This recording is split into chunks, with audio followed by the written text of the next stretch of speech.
Hi everyone! It's me again, Noy. So yun na nga, it's my day 19 ng no carbs diet. Kaya naman feeling ko from large ay magiging medium na ang aking pants. Pero buti na lang uso ngayon ang mga loose pants. Kaya pwede pa yung pang forma guys.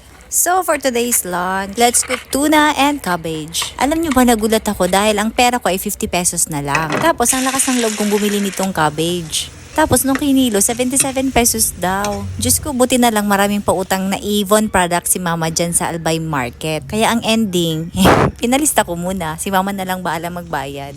Grabe, hindi ako updated. Ganun na talaga kamahal ang mga gulay ngayon. Kaya hindi na ako nagtataka na mahirap talaga mag-diet.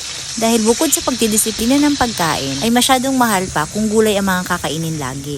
Kaya naman, hindi mo masisisi na ang iba ay kakain na lang sa Jollibee or McDo. Kasi sa halagang 100 ay makakakain ka na.